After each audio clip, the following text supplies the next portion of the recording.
কে করছে, কারণটা কি? আইএসএফ সহ্য করতে পারছে না।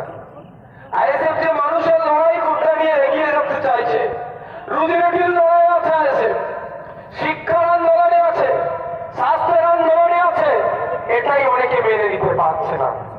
এই এলাকাতে, স্বরূপনগর এলাকায় ব্রহ্মসূত্র সমাজের মানুষ বেশি বসবাস করেন, মুসলিম সমাজের মানুষ বেশি বসবাস করেন, ঠাকুর হরিচাঁদ গুরুচাঁদ ঠাকুরকে মানিওয়ালা মানুষ এখানে অনেক বসবাস করেন। কিন্তু ব্যাপারটা হচ্ছে কি, এই যেখানে আসছে স্বরূপনগরে আইএসএফ মিটিং মিছিল করলে, এই মাঠ ভর্তি হলে অনেকের রাজনৈতিক কারবার ভণ্ড হয়ে যেতে পারে। সেই জন্য বিজেপি যেমন বিরোধিতা করছে, তৃণমূল হুমকি চুমকি দিচ্ছে, একইভাবে সিপিএম এবং কংগ্রেসের বন্ধুরাও পিছিয়ে নেয়, আইএসএফকে আটকাতে হবে।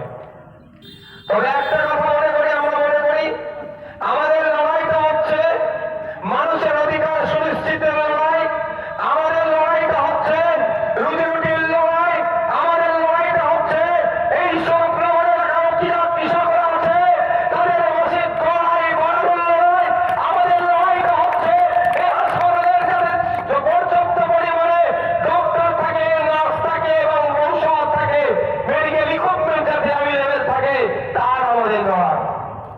আমাদের লড়াই কারো লাভ করে দেওয়ার জন্য নয়, কোন রাজনৈতিক দলের ক্ষতি হোক তার লড়াই আমরা আসিনি।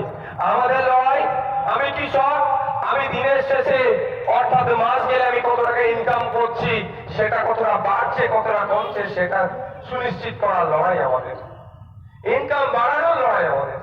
সেই জন্যই আমাদেরকে বিভিন্ন ভাবে দেখে দেওয়ার চেষ্টা হচ্ছে। তবে কে কি সার্টিফিকেট দিল তা নিয়ে আমি একবারও ভেঙে পড়ি না, কে কি বললো তা একবারের জন্য আমি ভাবি না। কারণ মন জানে বাপ আর মা জানে বাপ। আমাকে কে জন্ম দিয়েছে, আমার সার্টিফিকেট যাই থাকুক না কেন, আপনাকে কে জন্ম দিয়েছে, যাই সার্টিফিকেট পিতার নাম থাক না কেন, আপনার বাবাই ভালো করে মাই ভালো করে বলতে পারবে আপনার জন্মদাতা বাবা কে। আর আপনি অন্যায় করছেন কি ন্যায় করছেন, আপনার এটা কে বলবে? মন বলে দেবে। দুনিয়াকে সার্টিফিকেট দিল, দেখার দরকার নয়। কদিন আগে দেখছিলাম, বাবু তোমরা বসো, না নিচে গেছি, ওপরে বসো, এখানে বসার জায়গা আছে বসো, না একদম ওপরে চলে যাও, এখানে গল্প করার জায়গা নয়। কিছুদিন পূর্বে আপনারা দেখেছিলেন নুপুর শর্মা হযরত মুহাম্মদ সাল্লাল্লাহু আলাইহি সাল্লাম সম্পর্কে বাজে মন্তব্য করেছিল, একজন বিজেপি নেত্রী।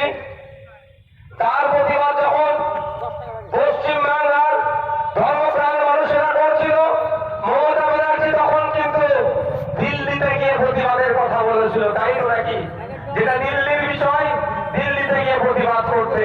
ঠিক আছে, আমরা ভুলে যাচ্ছি না, দিল্লি সরকার কৃষকদের বিরুদ্ধে যে বিলগুলো নিয়ে এসেছিল, এই শান্তনু বাবুদের সরকার কৃষকদের স্বার্থ ক্ষুণ্ণ করে সেই বিল চাষের মতো আবার শোষণ করার জন্য, কৃষকদেরকে বঞ্চিত করার জন্য যে বিল পাস করিয়েছিল, সময় এসেছে নুপুর শর্মা যে মন্তব্য করেছে তার যেমন আমরা জবাব দেব, কৃষক বন্ধুরাও কেন্দ্রের এই শান্তনু সরকার, শান্তনু বাবুদের সরকারের বিরুদ্ধে ভোট দিয়ে জবাব দেবে।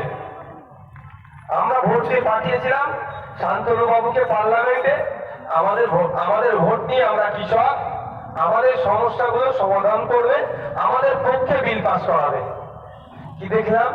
শান্তনু ঠাকুর